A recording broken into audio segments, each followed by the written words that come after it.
नमस्कार. आवाज माझा वृत्तवाहिनीत आपल्या सगळ्यांचं स्वागत. वेळेच्या काही ठळक घडामोडींकडे. उबाटाचे खासदार संजय राऊत यांनी देशातील तरुणांची माफी मागावी, पूर्वेश सरनाईक. मान्सूनच्या पार्श्वभूमीवर पालिकेतील आपत्कालीन कक्षाचा महापौरांनी घेतला आढावा. आणि आनंद परांजपे शिवसेनेत आनंद आश्रमात दिघेंना अभिवादन करताना झाले भाऊक. काल रात्री उबाटाचे खासदार संजय राऊत यांनी देशातील तरुण भरकटलेला आणि मंद आहे असं ट्विट केलं. हे ट्विट म्हणजे देशातील तरुणांचा अपमान आहे. याबद्दल संजय राऊत यांनी तरुणांची माफी मागावी अशी मागणी युवासेना कार्याध्यक्ष पूर्वेश सरनाईक यांनी पत्रकार परिषदेद्वारे केली आहे. ते पुढे म्हणाले की भारताचा युवक हा भरकटलेला नाही आणि मंदही नाही. सन्माननीय संजय राऊत हे भरकटलेले आणि मंद आहेत. त्यांच्या पक्षातील युवा नेत्यांवरील राग रोष आहे म्हणून ते संपूर्ण देशाच्या युवकांवर असे आरोप करतायत. देशाचे पंतप्रधान नरेंद्र मोदी आणि राज्याचे लोकप्रिय उपमुख्यमंत्री एकनाथ शिंदे यांच्या विचारांवर आणि नेतृत्वावर विश्वास ठेवत देशाला राज्याला प्रगतीपथावर नेण्यासाठी युवक योगदान देत आहेत. संजय राऊत यांनी नेहमी टीका करायची त्यांना सवय झाली आहे. त्यांच्या पक्षातील युवा नेते भरकटलेले आणि मंद आहेत म्हणून संजय राऊत यांनी असे ट्विट केले. त्यांच्या अंतर्गत वादाचा परिणामामुळे ते असे वक्तव्य करतायत असा आरोपही त्यांनी केला. देशाची आणि महाराष्ट्राची सेवा करण्यासाठी आज इथे युवक एकत्र आलेले आहेत. एकनाथ शिंदे आणि युवा खासदार डॉक्टर श्रीकांत शिंदे यांच्या नेतृत्वावर विश्वास ठेवून महाराष्ट्राला पुढे नेण्यासाठी हे युवक येणाऱ्या काळात निश्चितच चांगलं काम करतील असा माझा विश्वास आहे. संजय राऊत यांनी केलेल्या वक्तव्याबद्दल संपूर्ण देशातील तरुणांची त्यांनी माफी मागावी. अन्यथा युवासेना शिवसेनेच्या स्टाईलमध्ये संपूर्ण महाराष्ट्रात याबाबत आंदोलन उभारेल असा इशारा युवासेना कार्याध्यक्ष पूर्वेश सरनाईक यांनी दिला. तसंच पत्रकार परिषदेच्या माध्यमातून संजय राऊत यांच्या विधानाचा निषेध व्यक्त करत आंदोलन करण्यात आलं.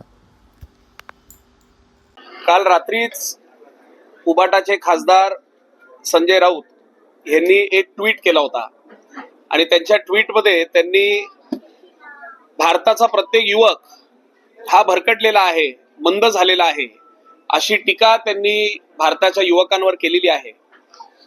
मी खऱ्या अर्थानं आपल्याला सांगतो, भारताचा युवक हा भरकटलेला नाहीये किंवा भारताचा युवक हा मंद नाही, तर सन्माननीय संजयजी राऊत हे भरकटलेले आहेत, हे मंद आहेत आणि कदाचित त्यांच्या पक्षाच्या युवा नेत्यांवरचा जो राग आहे किंवा जो दोष आहे ते संपूर्ण महाराष्ट्राच्या युवकांवर किंवा देशाच्या युवकांवर ते आरोप करतायत. मी संजय राऊतांना एवढंच सांगू इच्छितो की आज भारत देश हा देशाचे सन्माननीय पंतप्रधान नरेंद्र मोदी साहेब, राज्याचे लोकप्रिय उपमुख्यमंत्री आमचे नेते सन्माननीय एकनाथजी शिंदे साहेब यांच्या विचारांवर, यांच्या नेतृत्वावर चालणारा हा युवक आहे आणि भारत देश हा प्रगतीच्या पथावर चालणारा एक देश म्हणून आज आपल्या देशाची ही ओळख झालेली आहे. त्यामुळे युवकांवर टीका करणे, कधी महिलांवर टीका करणे, देशाच्या प्रत्येक गोष्टीवर टीका करणे, विकासावर टीका करणे हे संजय राऊतांची सवय झालेली आहे. त्यामुळे आज युवा सेना म्हणून आपण पाहू शकता की ही उपस्थित असलेली जी आमची युवा सेना आहे ही काय मंद नाही, ही भरकटलेली युवक नाहीयेत. ही युवक देशाची सेवा करण्यासाठी पुढे आलेली आमची युवक आहेत. महाराष्ट्राची सेवा करण्यासाठी ही युवक पुढे आलेले आहेत आणि निश्चितपणे आदरणीय एकनाथ शिंदे साहेब, डॉक्टर श्रीकांत शिंदे साहेब यांच्या नेतृत्वावर महाराष्ट्राला पुढे नेण्यासाठी हे सर्व युवक हे येणाऱ्या काळामध्ये सुद्धा चांगलं काम करत राहणार, हे आज मला आपल्याला या पत्रकार परिषदेच्या माध्यमातून सांगायचं आहे. आगामी पावसाळ्याच्या पार्श्वभूमीवर शहरातील आपत्कालीन व्यवस्थेची तयारी अधिक सक्षम करण्यासाठी महापौर शर्मिला पिंपळकर यांनी पालिकेच्या आपत्कालीन कक्षाला भेट देत संपूर्ण यंत्रणेचा आढावा घेतला.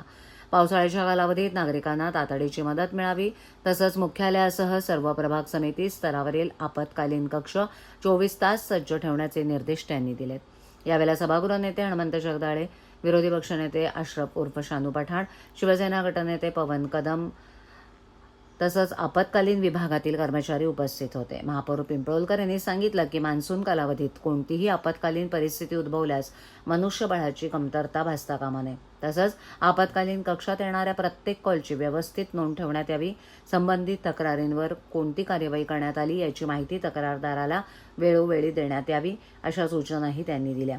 पावसाळ्यात विविध विभागांमध्ये समन्वय राखणं अत्यंत महत्त्वाचं असल्याचं नमूद करत महावितरण आणि पोलीस विभागाचे समन्वयक आपत्कालीन कक्षात उपलब्ध ठेवण्याबाबत नियोजन करण्यास सांगण्यात आलं. यावेळेला महापौरांनी TDRFच्या तयारीबाबतही माहिती घेतली. शहरातील एखाद्या भागात गंभीर आपत्कालीन परिस्थिती निर्माण झाल्यास त्याची माहिती तात्काळ महापौर, उपमहापौर, पदाधिकारी तसंच संबंधित भागातील स्थानिक नगरसेवकांना देण्यात यावी अशा सूचना त्यांनी अधिकाऱ्यांना दिल्यात.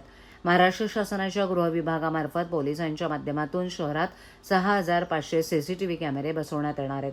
या संदर्भात पोलीस अधिकारी आणि पालिकेच्या अधिकाऱ्यांची बैठक आयोजित करून सर्व नगरसेवकांना विश्वासात घेऊन त्यांच्या विभागात CCTV बसवण्याचं नियोजन करण्यात यावं अशी सूचना सभागृह नेते हनुमंत जगदाळे यांनी यावेळेला केली. ठाणे महापालिकेच्या आपत्ती व्यवस्थापन विभागात 10 हंटिंग लाईन्स आणि 13 हॉटलाईन्स कार्यरत आहेत. तसंच इथे कार्यरत असलेले सर्व मनुष्यबळ प्रशिक्षित असून त्यांना कामाचा अनुभव आहे. आपत्कालीन परिस्थितीत आपत्ती व्यवस्थापन विभागाकडून देण्यात येणाऱ्या सूचनांचं नागरिकांनीही पालन करावं असं आवाहन उपायुक्त गोदेपुरे यांनी केलंय. खरं तर पावसाळ्यामध्ये अनेक दुर्घटना दरवर्षीच होत असतात आणि त्या धर्तीवरच मला असं वाटतं की आज आपत्कालीन कक्षाला आपण भेट दिलेली आहे. या कक्षामध्ये असलेली यंत्रणा आणि याचे कामकाज कशा प्रकारे चालू आहे आणि पावसाळ्यामध्ये दुर्घटना ज्या होतील त्याला कसे सामोरे जाणार आहे आपलं आपत्कालीन, यासाठी आपण या आपत्कालीनला आज भेट दिलेली आहे. तर मला असं वाटतं की मंत्रालय, जिल्हाधिकारी कार्यालय आणि अग्निशमन विभाग असे एकूण 13 हॉटलाईन आहेत खरं तर, आणि या कक्षाकडे मनुष्यबळ आणि यंत्रसामुग्री ही मुबलक असल्याचं मला दिसून आलंय. आपण त्याचे व्हिडिओ घेतलेच आहेत. पण येत्या मान्सून कालावधीमध्ये खरं तर आपली सदृश्य घटनांना सामोरे जाण्यासाठी ही व्यवस्था एकदम चांगली व्यवस्थित असली पाहिजे. एखादा फोन कॉल आला तर तो उचलला गेला पाहिजे, कारण स्थानिक नगरसेवकांचे असे म्हणणं असतं की आम्ही वारंवार फोन करतो पण फोन उचलले जात नाहीत. तर ही सगळी व्यवस्था कशी काय आहे बघण्यासाठी आणि आपत्कालीनला जे अधिकारी जे आहेत त्यांना आपण या सूचना आज दिल्या आहेत की जी घटना ज्या प्रभागामध्ये होईल तर त्या तिथल्या स्थानिक नगरसेवकांचे फोन होतात, कधी नागरिकांचे फोन येतात, तर ते फोन उचलले गेले पाहिजेत. किंवा एखादा नगरसेवक त्यासाठी पाठपुरावा करत असेल तर त्या तत्काळ त्या घटनेवर आपण हजर राहिले गेले पाहिजेत. कक्षामध्ये काही सुधारणा पण करण्याच्या ज्या गरजा आहेत त्याही आज आपण बघून घेतल्या आणि तसे निर्देश अजून वाढवण्यासाठीही आपण आपत्कालीनला सांगण्यात आला आहे. आनंद परांजपे यांनी राष्ट्रवादी काँग्रेसमधून बाहेर पडत शिवसेना पक्षात प्रवेश केल्यानंतर ठाण्यातील आनंद आश्रम इथे भेट देत धर्मवीर आनंद दिघे यांना अभिवादन केलं. आनंद आश्रमात पोहोचल्यानंतर वातावरण भावनिक झालं होतं. अनेक शिवसैनिकांच्या उपस्थितीत आनंद परांजपे यांनी आनंद दिघे यांच्या प्रतिमेला पुष्पहार अर्पण करून दर्शन घेतलं. यावेळेला त्यांनी जुन्या आठवणींनाही उजाळा दिला. त्यानंतर शिवसेनेचे ठाण्यातील ज्येष्ठ नेते विलास जोशी यांची गळाभेट घेत आनंद परांजपे भावूक झाल्याचं पाहायला मिळालं. अनेक वर्षांच्या राजकीय आणि वैयक्तिक संबंधांच्या आठवणीमुळे त्यांना अश्रू अनावर झाल्याचं उपस्थितांनी सांगितलं. दरम्यान आनंद परांजपे यांच्या शिवसेना प्रवेशामुळे ठाणे शहराच्या राजकीय वर्तुळात चर्चांना उधाण आलं असून शिवसैनिकांमध्ये उत्साहाचं वातावरण पाहायला मिळतंय.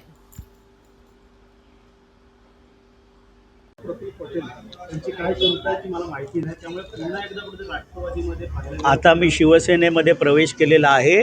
शिवसेनेच्या बाबतचे प्रश्न आपण विचारले तर अधिक मी माझा आयुष्याचा एक टप्पा राष्ट्रवादी काँग्रेसमध्ये 14 वर्ष पूर्ण करून नवीन प्रवास सुरू केलेला आहे. तर या नवीन प्रवासाबद्दल विचारलं तर ते अधिक बरं राहील.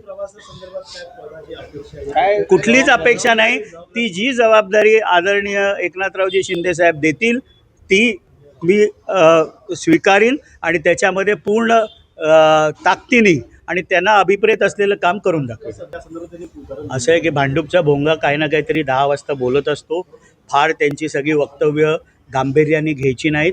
भारत हा जगामधली युवा शक्ती आहे आणि भारताचा युवक हे जेव्हा देशाचं भविष्य असतं त्यावेळेला इथली युवा शक्ती भरकटले अशा प्रकारचं वक्तव्य करणं हे अत्यंत चुकीचं आहे. भारतातला तरुण किंवा भारतातली युवा शक्ती राजकारणातील साधं उदाहरण देतो युवा नेतृत्व डॉक्टर श्रीकांतजी शिंदे आणि असंख्य असे लोकप्रतिनिधी असतील युवा, पण हे सगळं भारताचं चित्र बदलत आहेत. किंबहुना जनरेशन नेक्स्टशी संजय राऊत यांचा कनेक्ट नसल्यामुळे अशा प्रकारचं वक्तव्य त्यांनी केलं असेल.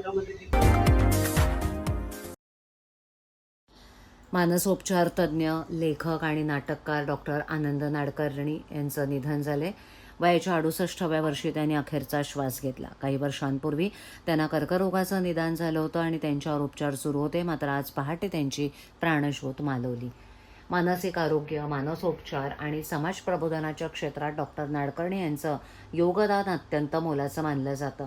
मानसिक आजारांविषयी समाजात जागृती निर्माण करण्यासाठी त्यांनी सातत्यानं कार्य केलं. त्यांच्या लेखनातून आणि व्याख्यानातून अनेकांना सकारात्मक विचारांची दिशा मिळाली. डॉक्टर आनंद नाडकर्णी हे केवळ मानसोपचार तज्ज्ञ नव्हते, तर ते लोकप्रिय लेखक, नाटककार आणि उत्तम वक्ते म्हणूनही ओळखले जात होते. त्यांनी विविध सामाजिक आणि प्रेरणादायी कार्यक्रमांमधून लोकांशी संवाद साधला. यूट्यूबवरील त्यांच्या मुलाखती आणि चर्चांमधून अनेकांना जीवनाकडे सकारात्मक दृष्टीनं पाहण्याची प्रेरणा मिळाली. त्यांचं पार्थिव ठाण्यातील सरस्वती शाळा इथे अंत्यदर्शनासाठी ठेवण्यात आलंय.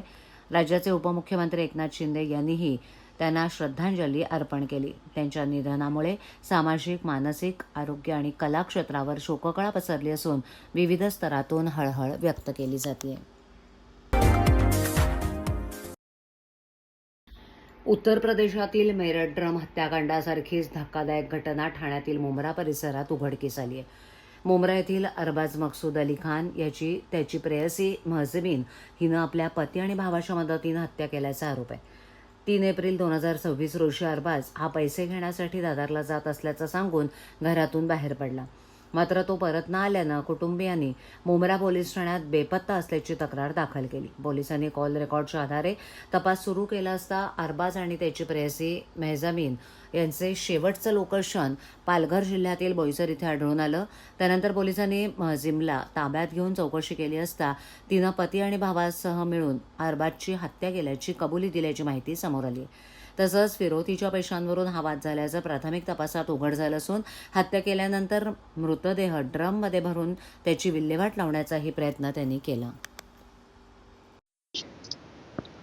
दिनांक 3 एप्रिल 2026 मुंब्रा पोलीस स्टेशन हद्दीत राहणारे अरबाज मकसूद अली खान हे दादर येथे कामाचे पैसे आणण्यासाठी जातो असे म्हणून घरातून निघून गेले होते.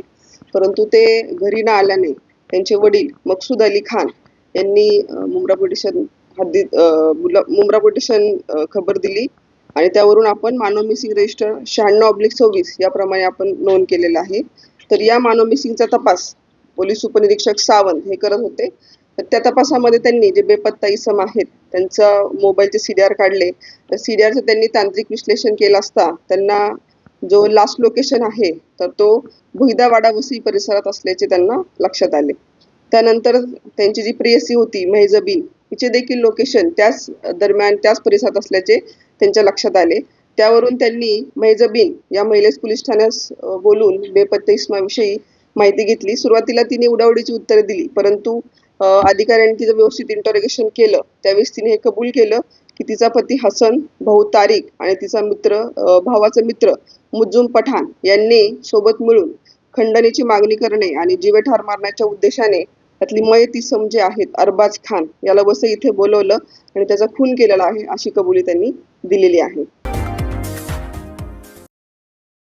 ठाणे शहरात CNG दरवाढीनंतर आता पेट्रोल आणि डिझेलच्या दरातही वाढ झाल्यानं सर्वसामान्य नागरिकांच्या खिशाला पुन्हा झळ बसली आहे. इंधन दरवाढीमुळे वाहन चालकांमध्ये नाराजीचं वातावरण असलं तरी सध्याच्या आंतरराष्ट्रीय परिस्थितीमुळे दरवाढ स्वीकारण्याशिवाय पर्याय नसल्याच्या प्रतिक्रिया ठाणेकरांकडून व्यक्त होत आहेत. ठाण्यात पूर्वी पेट्रोलचा दर 103 रुपये 63 पैसे इतका होता. तो आता 106 रुपये 76 पैशांवर पोहोचलाय. तर डिझेलचा दर 90 रुपयांवर वाढून 93 रुपये प्रति लिटर झालाय. सलग वाढणाऱ्या इंधन दरांमुळे प्रवास खर्चासह जीवनावश्यक वस्तूंच्या दरावरही परिणाम होण्याची शक्यता नाकारता येत नाही. नागरिकांशी संवाद साधताना काही ठाणेकरांनी आखाती देशांमध्ये निर्माण झालेल्या युद्धजन्य परिस्थितीचा परिणाम इंधन दरांवर होत असल्याचं सांगितलं. जागतिक परिस्थिती लक्षात घेता दरवाढ मान्य करण्याशिवाय पर्याय नाही. थोडे कष्ट सहन करावे लागतील. वाहन चालवायचं असेल तर इंधन भरावंच लागेल अशा प्रतिक्रिया नागरिकांनी दिल्यात. दरम्यान वाढत्या इंधन दरामुळे सर्वसामान्य नागरिक, व्यावसायिक वाहन चालक आणि वाहतूक क्षेत्रांवर आर्थिक ताण वाढण्याची शक्यता व्यक्त केली जाते.